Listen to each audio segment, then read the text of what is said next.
करुणी सायास शिकविती, करुणी सायास शिकविती, काय द्यावे त्यासी भाई उतराई, काय द्यावे त्यासी भावे उतराई, काय द्यावे त्यासी भावे उतराई, काय द्यावे त्यासी भावे उतराई.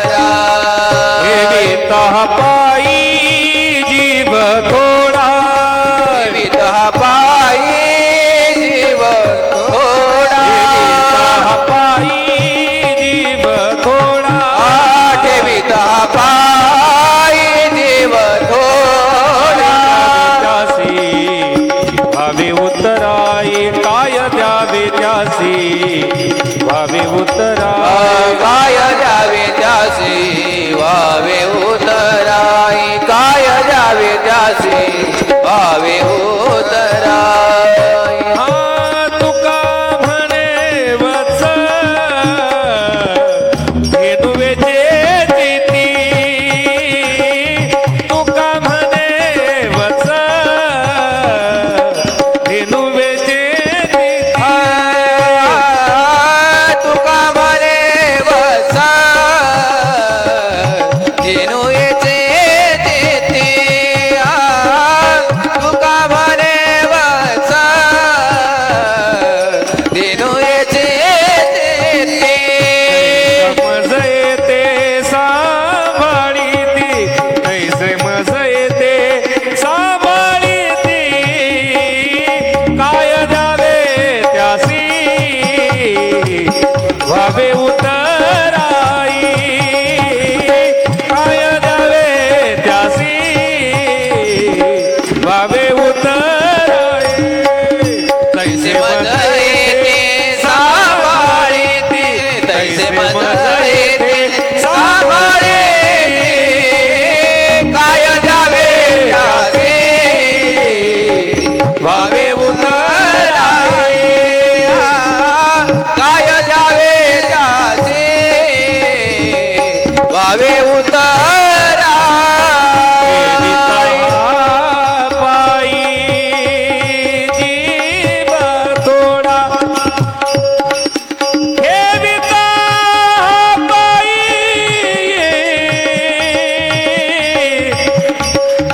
जीव थोडा, ठेविता पायी जीव थोडा, ठेविता पायी जीव थोडा, काय द्यावे त्यासी भावे उतराई, काय द्यावे त्यासी भावे उतराई,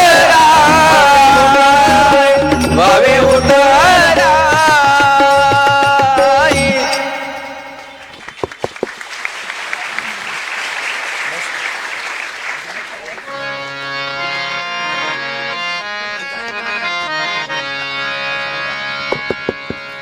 हॅलो.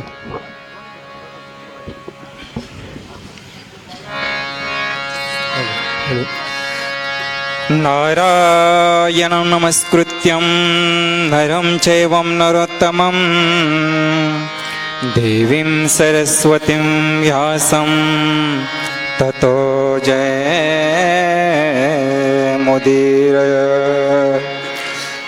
शान्ताकारं भुजगशयनं पद्मनाभं सुरेशं विश्वाधारं गगनसदृशं मेघवर्णं शुभाङ्गं लक्ष्मीकान्तं कमलनयनं योगिभिर्ध्यानगम्यं वन्दे विष्णु भवभयारं सर्वलोकैकनाथं.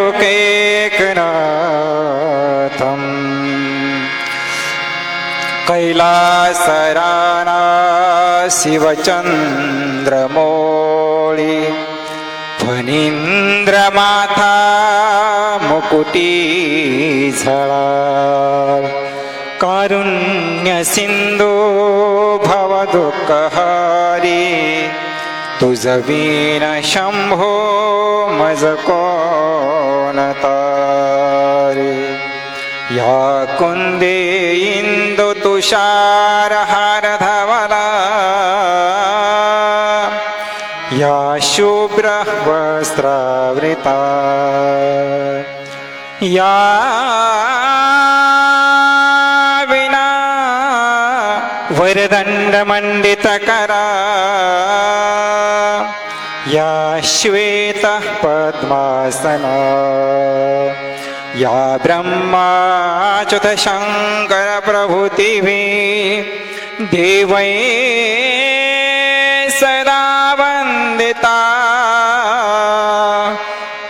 सा मां पातु सरस्वती भगवती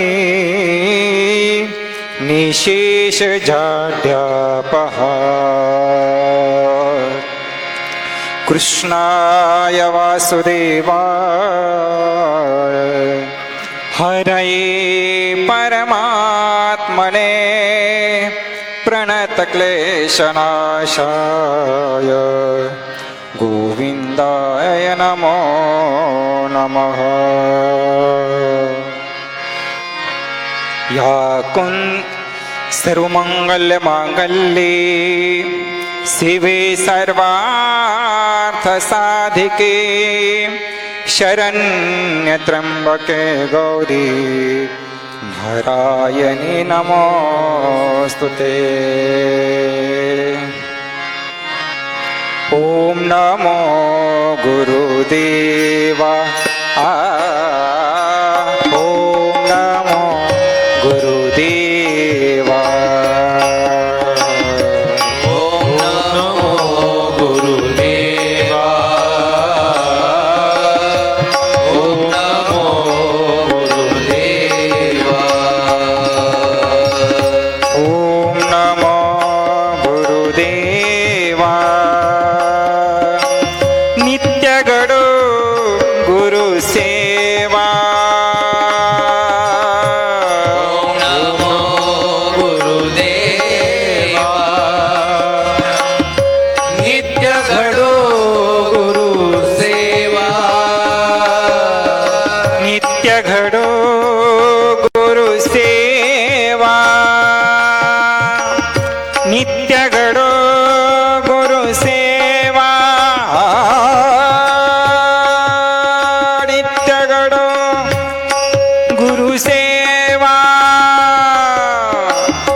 शांती सुखाच्या सागरी रमविले सुखाच्या सागरी रमले शांती सुखाच्या सागरी रमविले शांती सुखाच्या सागरी रमविले ओम नमो गुरुदेवा ओम नमो गुरुदेवा ओम नमो गुरुदेवा ओम नमो गुरुदेवा ध्यान धारणा धर्मनिष्ठता धारणा धर्मनिष्ठता ध्यान धारणा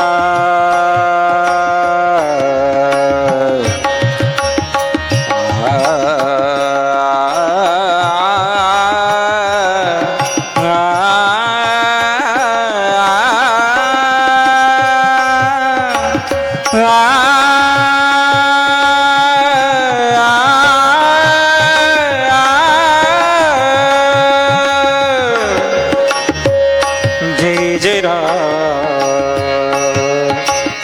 ध्यान धारणा धर्मनिष्ठता धारणा धर्मनिष्ठता शिकवण दिरली दिव्या दैवता शिकवण दिदले दिव्य दैवता शिकवण दिधली दिव्या दैवता शिकवण दिधली दिव्या दैवता ओम नमो गुरुदेवा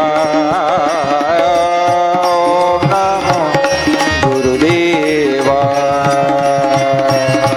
ओम नमो गुरुदेवा ओम नमो गुरुदेवा ओम नमो गुरुदेवा नित्य गडो गुरुसेवा देवा नित्य घडो गुरु सेवा नित्य गडो गुरुसेवा नित्य गडो गुरुसेवा नित्य गडो गुरुसेवा ओम नमो गुरुदेवा ओम नमो गुरुदेवा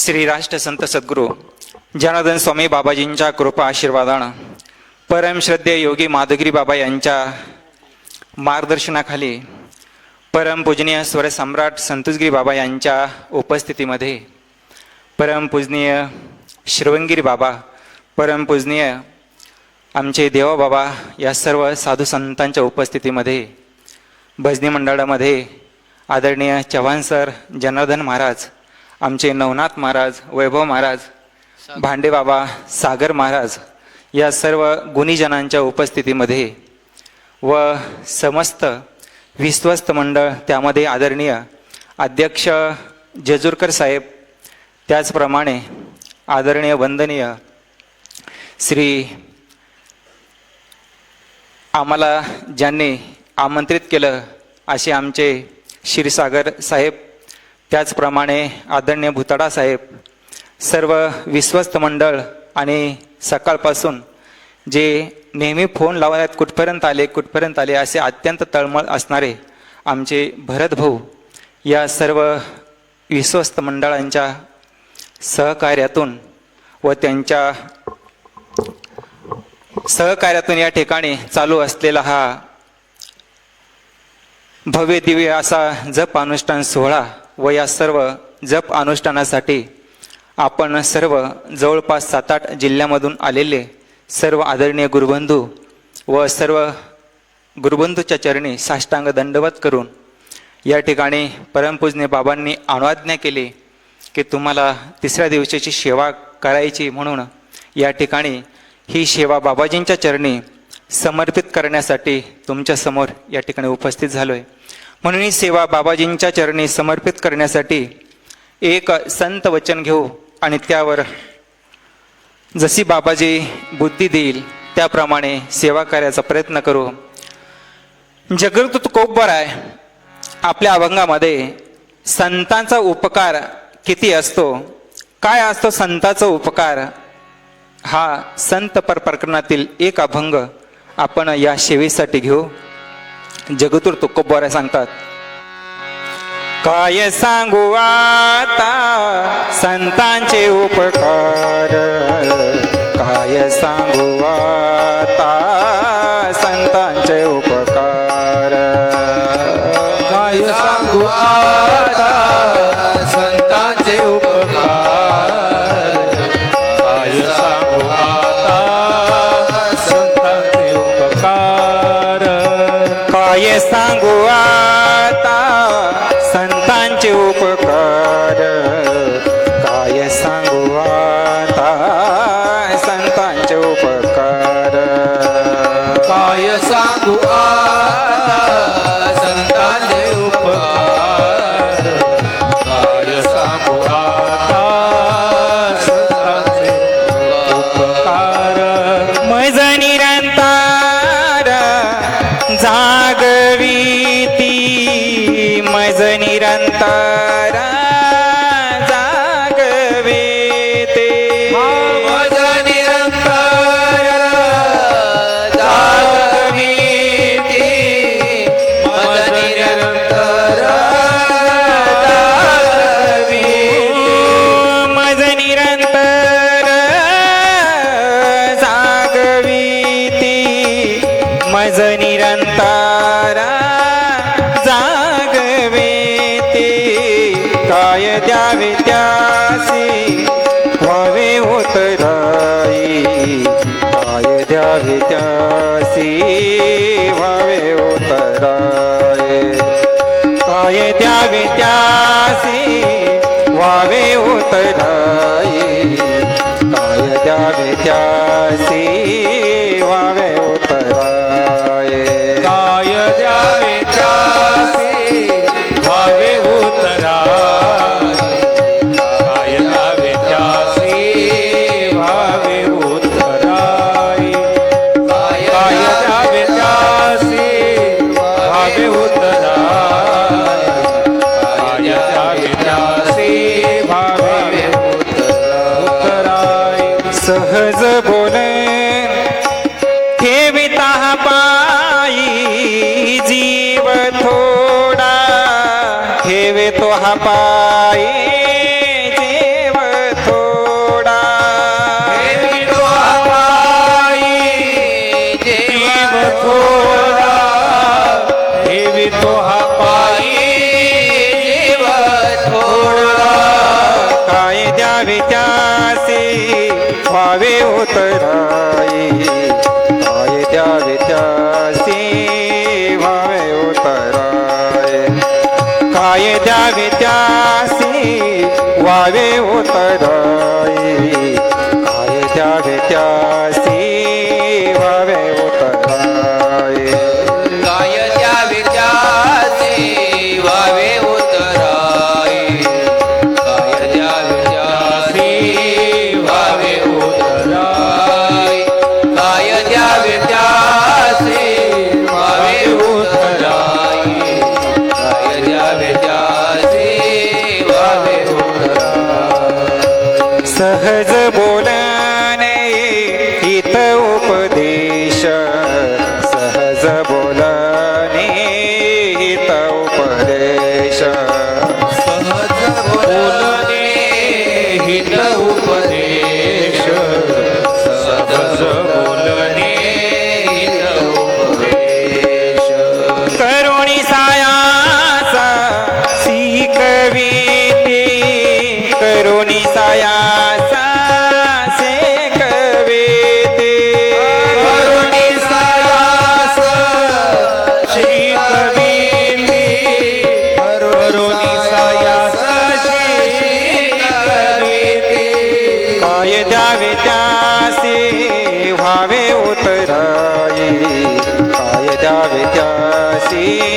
व्हावे उतराई काय द्यावे त्यासी व्हावे उतराई काय द्यावे त्यासी व्हावे उतराई काय द्यावे त्यासी व्हावे उतराई काय द्यावे त्यासी व्हावे उतराई काय द्यावे त्यासी व्हावे उतराई काय द्यावे त्यासी व्हावे उतराई तुका म्हणे गोन चंदनाचे अंगी तुका म्हणे गोन चंदनाचे अंगी तुका म्हणे वास घेनो येची तुका म्हणे वास घेनो येची तैसे मजये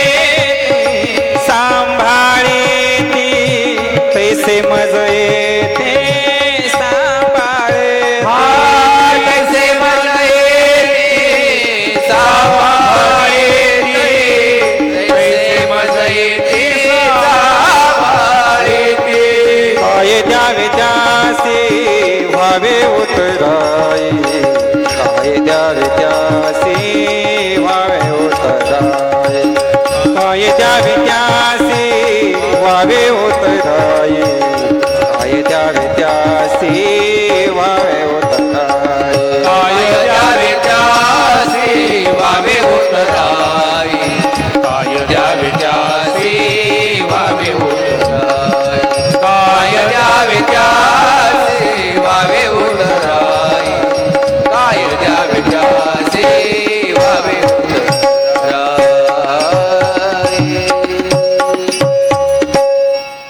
हॅलो हॅलो या अभंगामध्ये जगरू तुकोबर आहे संतांनी आपल्यावर किती उपकार केले आणि त्या उपकारातून कृतज्ञता व्यक्त करतात संतांच्या उपकाराची कृतज्ञता व्यक्त करतात. हा श्लोक घेण्यामागचं कारण परमपूजनीय परम श्रद्धे स्वामी माधुगिरी बाबा यांनी आपल्यावर किती उपकार केले त्या अनुषंगाने हा अभंग आज या सेवेसाठी निवडलेला आहे. माझ्या वैयक्तिक जीवनामध्ये जर मी विचार केला तर बाबांची सेवा 12 वर्ष या ठिकाणी माझ्याकडून बाबाजींनी करून घेतली. सेवा करत असताना फक्त सेवा करायची आणि दुसरं काही करायचं नाही, अभ्यास करायचा नाही, काही करायचं नाही. आणि एक दिवस बाबा थोडे रागवलेच, म्हणे काय म्हणे नुसतं खातो आणि झोपतो म्हणे, अभ्यास काही करतो का नाही, नुसते सेवा करणं हे काही फार मोठं काही हे नाही, कोणीही सेवा करू शकतं. परंतु संतांच्या सानिध्यात आल्यानंतर संतातला कोणता तरी गुण आपल्यामध्ये आला पाहिजे ही संतांच्या जीवनामधली तळमळ असते. म्हणून आणि मग बाबांना सांगितलं मला भागवत शिकायचंय. बाबा म्हणे भागवत शिकायचं त्याला वृंदावनला जावं लागेल. म्हटलं हो बाबा वृंदावनला जावं लागेल. आणि वृंदावनाची परिस्थिती खूप म्हणे आता संन्यास घेतल्यानंतर थोडा नियमाच्या बाबतीत थोडंसं अवघड परिस्थिती होती. परंतु बाबांना सांगितलं आणि बाबांनी थोडं हास्य केलं. आणि सज्जन हो दुसऱ्या दिवशी याच ठिकाणी आमचे भुताडा साहेब यांच्याकडे काही वृंदावनातील माणसं आले, ते शिक्षक वृंद आले आणि त्यांना बाबाने विनंती केली बाबा आम्हाला या ठिकाणी विद्यार्थ्यांच्यासाठी भागवत या ठिकाणी आम्हाला शिकवायचंय म्हणून आम्हाला जागा देता का. आणि त्याच वेळेस बाबांना मला बोलून घेतलं आणि सांगितलं हे तुमच्यासाठी भागवत शिकण्यासाठी खास तुमच्यासाठी या ठिकाणी आलेत. सज्जनावर सांगायचं तात्पर्य काय, जी जी इच्छा आपण संताकडे करू ती इच्छा संत हे आपले पूर्ण करत असतात. म्हणून संतांना काय म्हटलंय, तुम्ही संत माय बापा कृपावंत काय मी पतित कीर्तिवाणो. म्हणून संत हे आपल्याला आई वडिलासारखे सांभाळत असतात.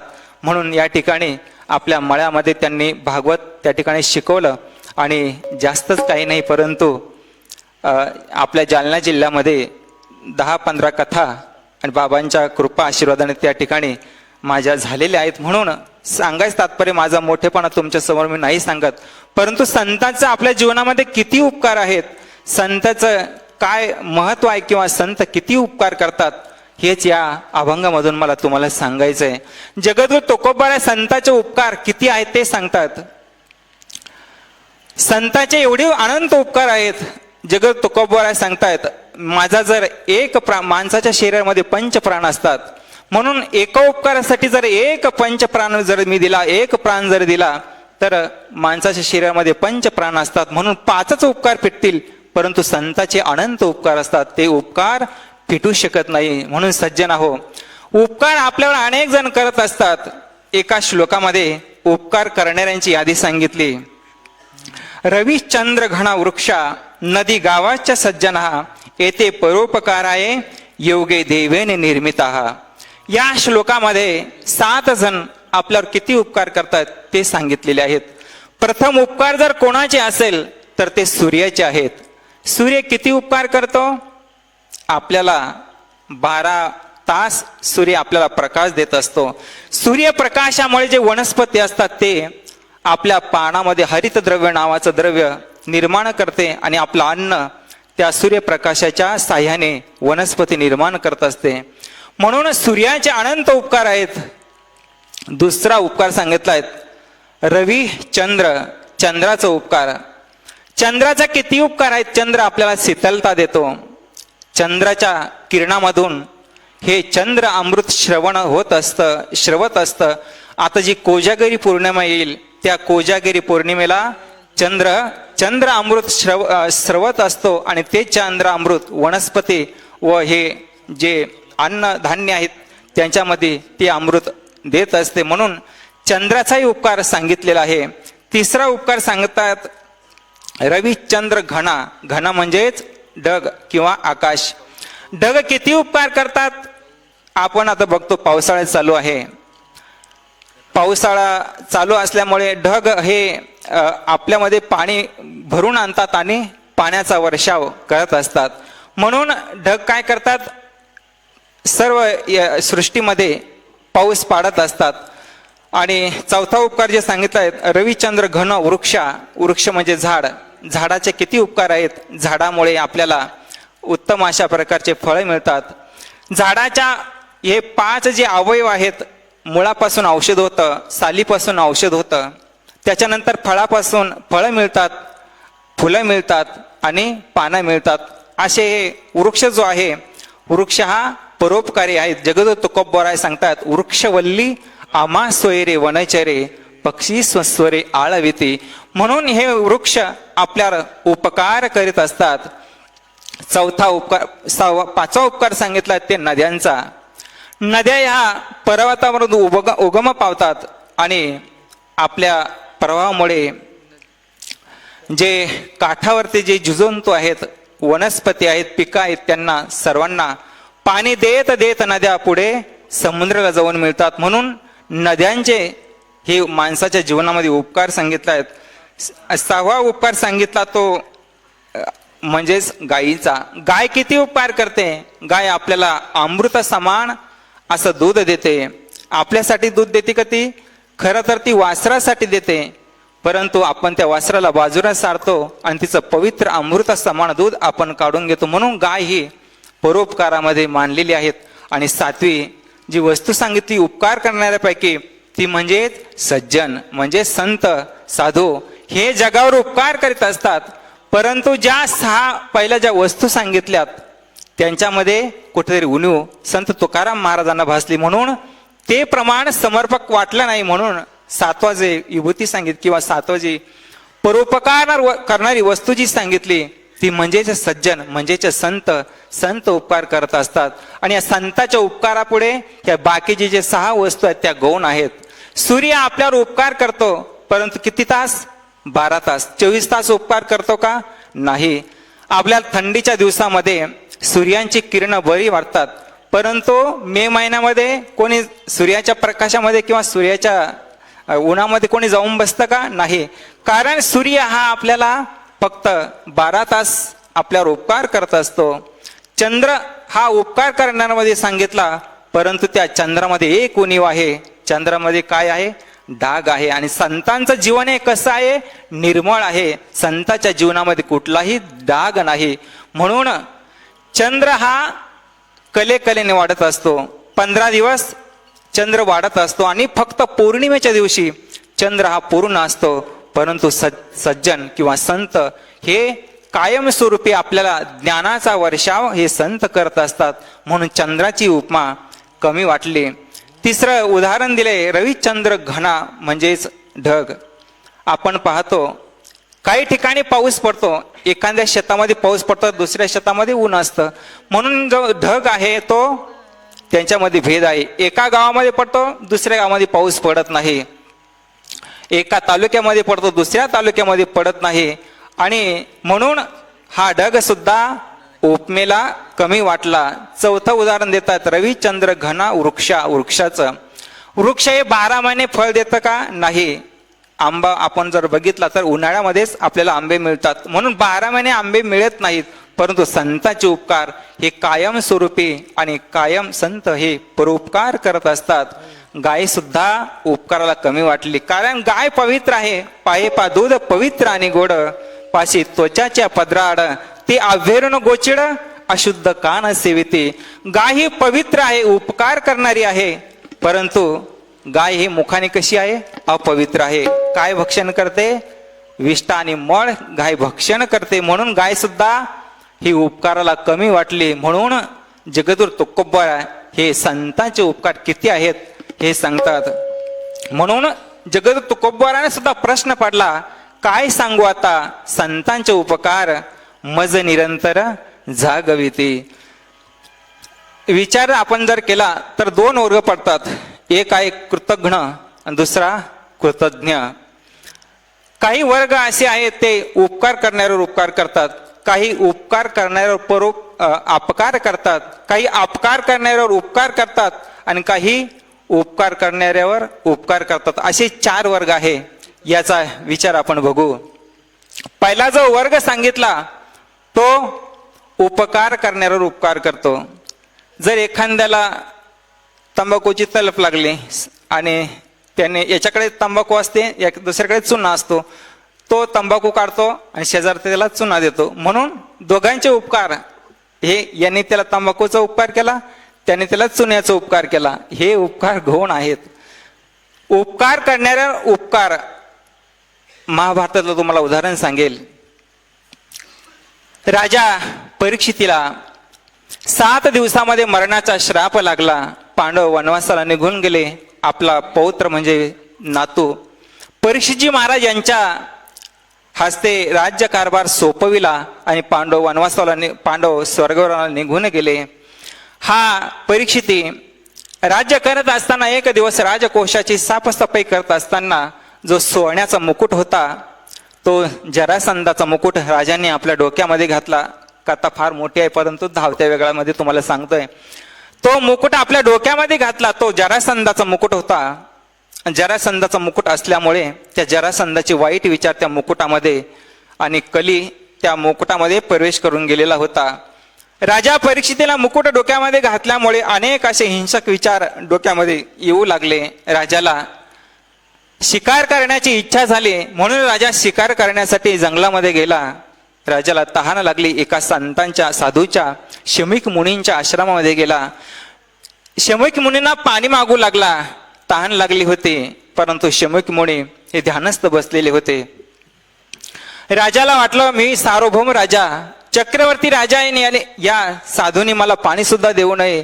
म्हणून राजाला राग आला. एक मेलेला सर्प बाणाच्या टोकाने उचलला आणि त्या शमीक मुनींच्या गळ्यामध्ये घातला. हे दृश्य एका शिष्याने पाहिलं आणि त्या शिष्याने शमीक मुनींचा पुत्र होता शृंग, या शृंगाला बातमी सांगितली. शृंगाने श्राप दिला, ज्याने कोणी माझ्या वडिलाच्या गळ्यामध्ये मेलेला सर्प घातला, आजपासून 7व्या दिवसानंतर तक्षक नावाचा सर्प त्याला दंश करेल आणि त्या राजाचा मृत्यू होईल. आणि हीच बातमी राजा परीक्षितीला कळाली. आणि तेव्हा परीक्षितजी महाराज सर्व राज्याचा कारभार, सर्व राज्य कारभार सोडून आणि गंगेच्या तीरावरती जाऊन बसले. गंगेच्या तीरावरती गेले. कोणीतरी येईल, माझा उद्धार करेल म्हणून. त्याच वेळेस श्री शुकमुनी यांचं आगमन झालं आणि शुकमुनींनी राजा परीक्षितीला भागवत सांगितलं.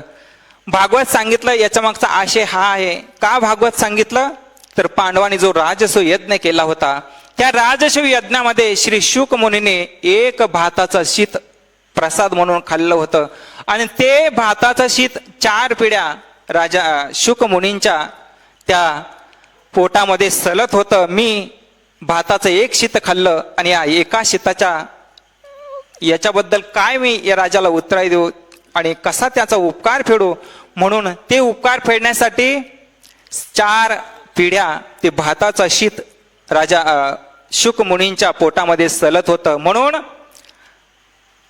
एक वर्ग असा आहे उपकारावर उपकार करतो, दुसरा वर्ग आहे उपकार करण्यावर अपकार करतो. एक दृष्टांत उदाहरण सांगेल मी तुम्हाला.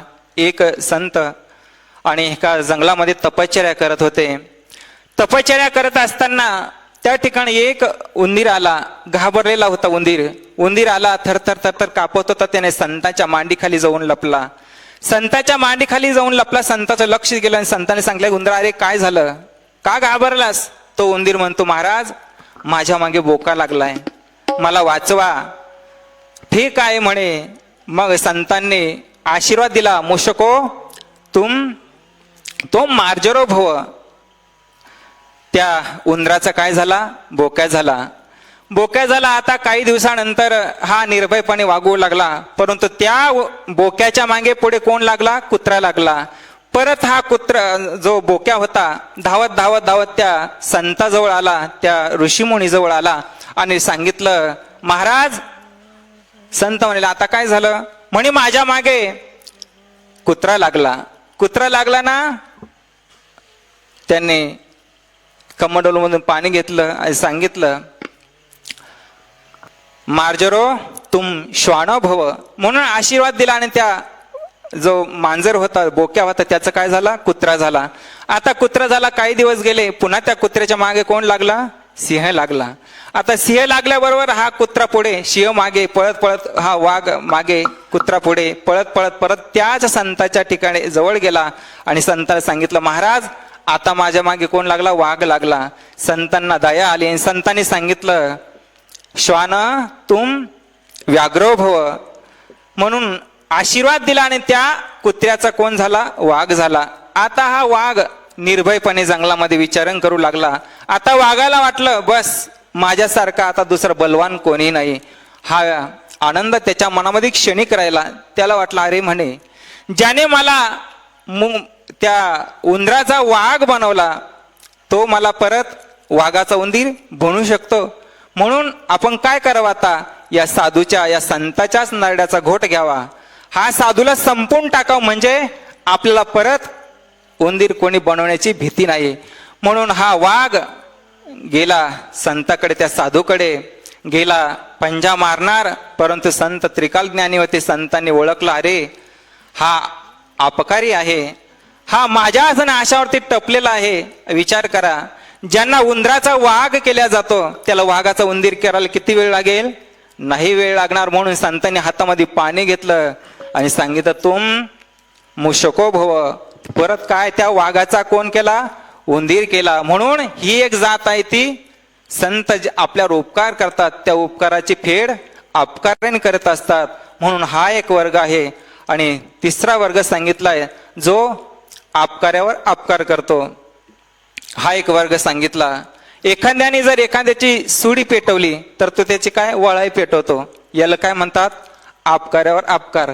कारण असे हे 4 प्रकार आहेत. म्हणून एक वर्ग आहे तो म्हणजे उपकारावर अपकार करणारा. एक राजहंस जंगलामध्ये राहत होता. हा राजहंस ब्रह्मदेवाच्या सभेमध्ये जायचा आणि त्या ठिकाणी सत्र चालायचं ज्ञानाचं. ते ज्ञान अर्जन करायचा आणि एका राजाला जाऊन ते ज्ञान सांगायचा. जंगलामध्ये वास्तव्य करत होता. एक वाटसरू त्या रस्त्याने चालला असताना दुपारची वेळ होती, ऊन लागत होतं, म्हणून त्या झाडाच्या आश्रयाने तो वाटसरू थांबला. वाटसरू थांबल्यानंतर दुपारची वेळ झालेली होती. झाडाच्या विसाव्याला थांबला आणि त्या ठिकाणी त्याला त्या झाडाच्या सावलीमध्ये झोप लागली. झोप लागल्यानंतर काही वेळाने त्या झाडावरती थोडंसं ऊन आलं. ऊन आल्यानंतर त्या झाडावर राजहंस राहत होता. राजहंसाने पाहिलं याला ऊन लागतंय, म्हणून त्या राजहंसाने आपले जे पंख आहेत ते पंखाची सावली त्या वाटसरूच्या आपल्या त्या चेहऱ्यावर धरली, तोंडावर धरली, शरीरावर धरली. थोड्या वेळाने हा उठला. आता भूक लागली होती, म्हणून हा राजहंसाला वाटलं हा माझ्याकडे पाहुणा म्हणून आलाय आणि याचा पाहुणचार करायला पाहिजे, म्हणून राजहंस जंगलामध्ये गेला. काही फळं तोडून आणले, द्रोणामध्ये पाणी घेऊन आला राजहंस. याने फळं खाल्ले, पाणी प्याला. आता संध्याकाळची वेळ झाली होती. राजहंस म्हणाला, अरे आता या ठिकाणी घनदाट असा अरण्य आहे आणि तू आजच्या दिवस इथेच मुक्काम कर, दुसऱ्या दिवशी सकाळी निघून जा. आणि तो वाटसरू त्या ठिकाणी थांबला. राजहंस झाडावरती आहे. दुसऱ्या दिवशी सकाळी उठला. हा राजहंस म्हणाला, थोडं या ठिकाणी गाव सुद्धा जवळ नाहीये आणि तुला भूक लागेल म्हणून तुला काही फळं तोडून देतो, ते घेऊन जा. आणि या वाटसरूने ती फळं तोडत असताना याने विचार केला, फळं किती दिवस टेकणार, 1 दिवस 2 दिवस आणि 4-5 दिवसाचा माझा रस्ता आहे. म्हणून त्याने काय केलं, त्या राजहंसाच्या डोक्यामध्ये दगड घातला, त्या राजहंसाला मारून टाकलं. त्या राजहंसाच्या अंगावर जे पंख होते ते पंख तोडले, त्याची चोच पाय वेगळी बाजूला केले आणि त्या ठिकाणी एक लाकडं वगैरे जमा करून त्या राजहंसाचा मांसाचा जो गोळा होता तो त्या विस्तावरती भाजला आणि एका पाण्यामध्ये ते मांसाचा गोळा घेऊन हा वाटसरू निघाला. इकडे त्या राजाकडे हा राजहंस दररोज राजाला तत्वज्ञान सांगण्यासाठी, ज्ञान सांगण्यासाठी जात होता. म्हणून 2 दिवस झाले राजहंस आला नाही, गेला कुठं असेल. म्हणून त्या राजाने प्रधानाला सांगितलं, जा राजहंस का आला नाही, जाऊन बघून या. प्रधान त्यांचे सेवक गेले. बघतो तर ज्या झाडावर राजहंस राहत होता त्या झाडाच्या खाली पंख पडलेले होते, चोच पडलेली होती, पाय पडलेले होते. राजहंसाचा कोणी घात केला असावा म्हणून ते सैन्य जे प्रधान होता ते राजाकडे गेले. राजाला सांगितलं, राजासाहेब राजहंसाचा कोणीतरी घात केला. राजाने आज्ञा केली, जा ज्याने कोणी या राजहंसाला मारलं असेल त्याला माझ्या समोर उपस्थित करा. म्हणून हे सैन्य त्या वाटसरूच्या पाठीमागे गेले. वाटसरूला बघितलं, पकडलं आणि वाटसरू त्या घेऊन राजाकडे आले. राजाने विचारलं, तू राजहंसाला मारलं का? तो म्हणाले, हो मारलं. का मारलंस? मला माझ्या पोटाचा प्रश्न होता, मला भूक लागणार होती म्हणून त्या राजहंस पक्षाचं मी मांस भाजून आणि माझ्यासोबत नेलं. अरे म्हणाला, या राजहंसाने तुझ्यावर एवढे उपकार केले आणि त्या उपकाराची फेड तू कशाने केली? अपकाराने केली. म्हणून याला मृत्यूदंड द्या. म्हणून त्या वाटसरूला काय मृत्यूदंड दिला, मृत्यूदंड दिला. आणि मृत्यूदंड दिल्यानंतर त्याचे जे शरीर होतं आपल्या नगराच्या बाहेर नेऊन टाकलं. 2 दिवस झाले, 4 दिवस झाले, त्याच्या शरीराचा वास सुटला, कुजलं त्याचं शरीर. त्याचं शरीर कोणी खाईना, गिधाड खाईना, कोणी खाईना. राजाने त्या राजाच्या नगराच्या बाहेर काही दैत्य राहत होते. काही त्या दैत्यानं सांगितलं, जा तुम्हाला मेजवानी आहे, तुम्ही त्याचं शरीर भक्षण करा. त्या ठिकाणी दैत्य गेले आणि दैत्याने पाहिलं, महाराज आम्ही एवढे नीच नाही, कारण कृतज्ञ राजा कसा आहे, कृतज्ञ आहे आणि या कृतज्ञाचं मांस आम्ही सुद्धा खात नाही. म्हणून कृतज्ञाचं मांस दानव राक्षस सुद्धा खात नाही. म्हणून असा एक वर्ग आहे त्याला कृतज्ञ म्हणतात. संतांचे आपल्यावर एवढे उपकार आहे. ह्या श्लोकामधून आपल्याला समोर मी सांगितले. आज शीतला सप्तमी आहे आणि आज आपल्या भारतीय संस्कृतीमध्ये, साहित्यामध्ये ज्यांचा मोलाचा असा वाटा आहे ते म्हणजे संत तुलसीदास महाराज. आणि या तुलसीदासजी महाराजांची आज जयंती आहे. ही सेवा परमपूजनीय स्वामी संतगीर बाबांकडे राहत असते, परंतु बाबांनी माझ्याकडे ही सेवा दिली. म्हणून त्या संत तुलसीदासजी महाराजांचं चरित्र आपण 10 मिनिटांमध्ये बघू. पण त्या अगोदर एक छोटंसं भजन.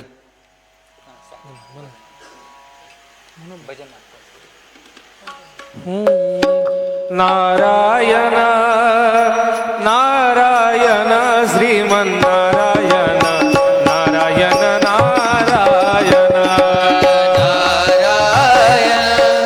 नारायण श्रीमन्नारायण नारायण नारायण हे नारायण नारायण श्रीमन्नारायण नारायण नारायण नारायण नारायण श्रीमन्नारायण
संत तुलसीदास महाराज यांचा जन्म इसवी सन 1697 विक्रम संवत 1554 या साली प्रयाग तीर्थक्षेत्राजवळ राजापूर नावाचं गाव आहे, त्या राजापूर नावाच्या गावामध्ये झाला. वडिलाचं नाव आत्माराम दुबे आणि आईचं नाव हुलशी मातेच्या उदरी संत तुलसीदासजी महाराजांचा जन्म झाला. 12 महिने झाले मुलगा गर्भात आहे. साधारण माणसाचा जन्म, मुलाचा जन्म 9 महिने 9 दिवसामध्ये होतो, परंतु संत तुलसीदास महाराज आईच्या गर्भामध्ये 12 महिने राहिले. 12 महिन्यानंतर हुलशी माता प्रसूत झाली आणि आत्माराम दुबेंना कळालं तुम्हाला मुलगा झाला. परंतु त्या मुलाचं एक वैशिष्ट्य आहे, मुलगा झाल्याबरोबर तो राम म्हणाला आणि मुलांच्या मुखामध्ये 32 दात आहे. हे ज्या वेळेस आत्माराम दुबेंना कळालं त्यावेळेस त्यांना वाटलं हा कोणी विचित्र जीव माझ्या उदरी जन्माला आला.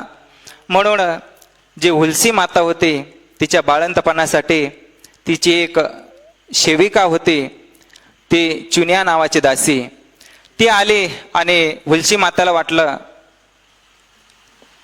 हे लोक माझ्या मुलाला कोणीतरी विचित्र आत्मा जन्माला आला म्हणून याला नुकसान पोहोचतील, म्हणून काही धन त्या दासीला दिलं आणि सांगितलं तू याला घेऊन इथून निघून जा. ती दासी तुलसीदासजी महाराजांना घेऊन निघून गेली. त्यांचं नाव जलामल्याबरोबर राम बोलले म्हणून त्याचं नाव राम बोला ठेवलं. त्या राम बोलाला घेऊन निघून गेली आणि काही दिवसानंतर मूळ नक्षत्रावर जन्माला आल्यामुळे त्यांची जी आई होती ती हुलसी माता मरण पावली. इकडे काही धन दिल्यामुळे ती जी दासी होती तिची सासूने सांगितलं, तिला पण मुलगा नव्हता, म्हणून त्या तुलसीदास महाराजांचं संगोपन त्यांनी केलं. परंतु हा आनंद थोड्याच दिवस राहिला. वयाच्या 6व्या वर्षी त्या दासीने संत तुलसीदासांना त्यांचं पालन पोषण केलं होतं, म्हणून ती दासी सुद्धा मृत्युमुखी पडली, ती सुद्धा गत प्राण झाली. आता परत मागचे दिवस पुढे आले. वयाच्या 6व्या वर्षी आईचं छत्र निघून गेलं, दासी मरण पावली, आजी सुद्धा मरण पावली. आणि मग संत तुलसीदास महाराज 6व्या वर्षाचे असताना गावामध्ये हिंडायचे. कोणी लोक विचार करायच्या दर्जा समोर जर तुलसीदास महाराज गेले तर त्यांना अपशकुनी म्हणून कोणी अन्न सुद्धा द्यायचे नाही, अशी दयनीय अवस्था झाली. गावाच्या बाहेर एक मंदिर होतं हनुमंताचं, त्या मंदिरावरती जायचे लोक, त्या हनुमंत माकडांना काही फुटाणे वगैरे द्यायचे आणि ते माकडांना सुद्धा दया या तुलसीदासांची यायची, म्हणून ते त्याच्यातले फुटाणे तुलसीदासांना द्यायचे. असं करून त्यांचं जीवन व्यतीत करत होते. 6-7 वर्ष झाल्यानंतर एक संत त्या ठिकाणी आले आणि ते संत तुलसीदासांना घेऊन काशी या क्षेत्रामध्ये निघून गेले.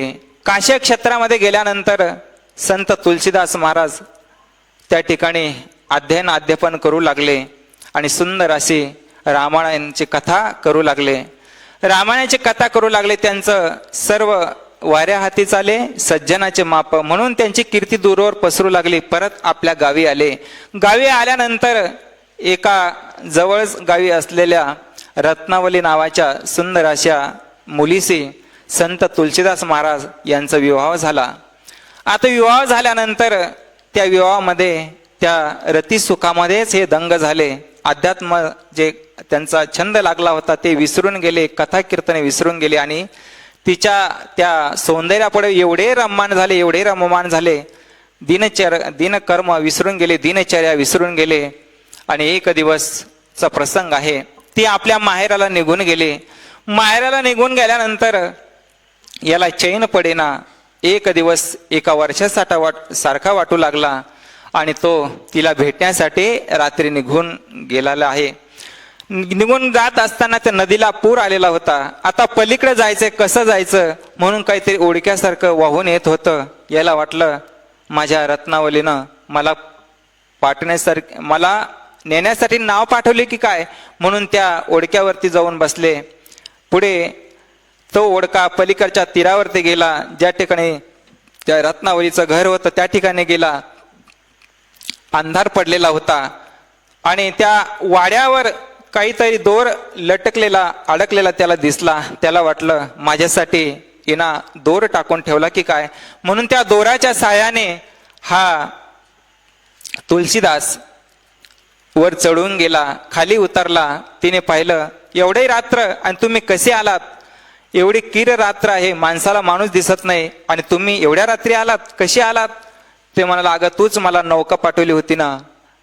ते म्हणाले मी नाही पाठवली, अगं तूच मला दोर टाकला होता वरती येण्यासाठी. नाही म्हणे मी नाही टाकला दोर. म्हणून जवळ गेले, दिव्याच्या उजाडामध्ये बघितलं तर दोर नव्हता, तो काय होता? साप होता, भयंकर विषारी असा नाग होता. नदीच्या किनाऱ्यावरती जाऊन बघितलं तर ती होडी नव्हती, तर एक मेलेला माणूस आणि तो माणूस फुगलेला पाण्यावर तरंगलेला तो तिला दिसला. आणि त्याने सांगितलं स्वामी अहो हा मेलेल्या माणसाच्या त्या शरीरावरती तुम्ही बसून आलेले आहात, हा दोर नसून हा भयंकर असा विषारी नाग आहे. तुम्ही माझ्या नासक्या कुचक्या या शरीरासाठी आणि तुमची इच्छा पूर्ण करण्यासाठी तुम्ही एवढे आलात, एवढी तुमची तळमळ आहे. एवढी जर तळमळ तुम्ही त्या परमेश्वराच्या भजनामध्ये लावली असती, त्या परमेश्वराच्या भक्तीमध्ये लावली असती तर नक्कीच तो भगवंत तुम्हाला प्रसन्न झाला असता.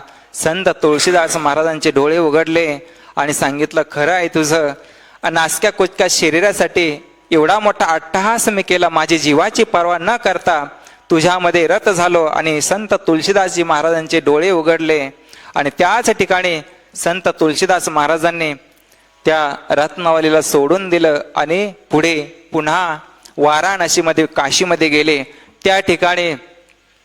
त्या ठिकाणी अध्यापन केलं आणि मग भगवान शंकरांनी या तुळशीदासांच्या स्वप्नामध्ये गेले आणि सांगितलं तुम्ही वाल्मिकी रामायणावर काव्य लिहा किंवा टीका लिहा आणि तुलसी रामायणाची निर्मिती तुम्ही करा.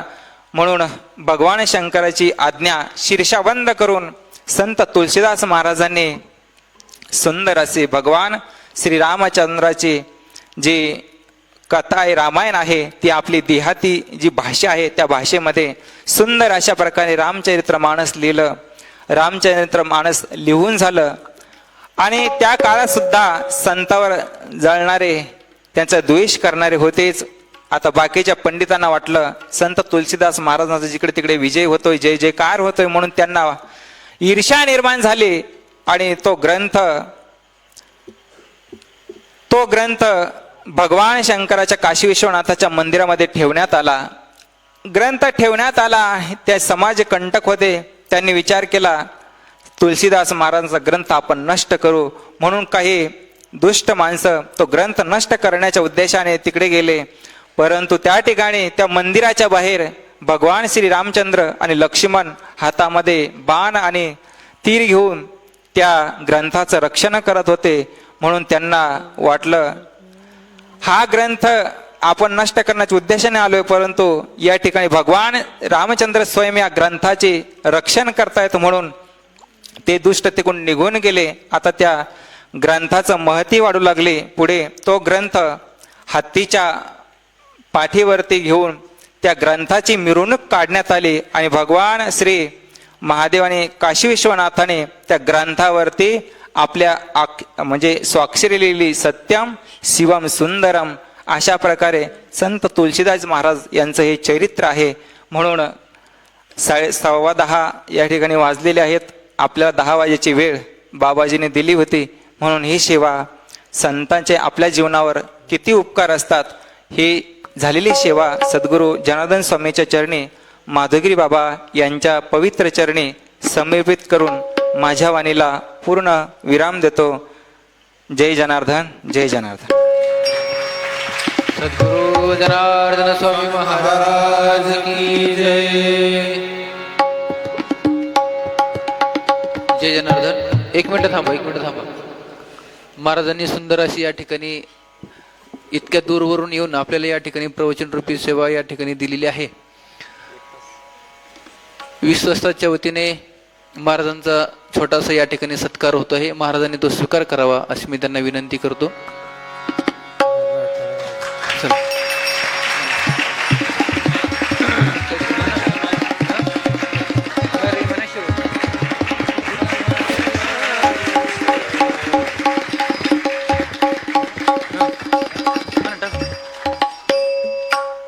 तुका म्हणे वत्स धेनु वेचेची तुका म्हणे वत्स धेनु वेचेची तुका म्हणे वत्स धेनु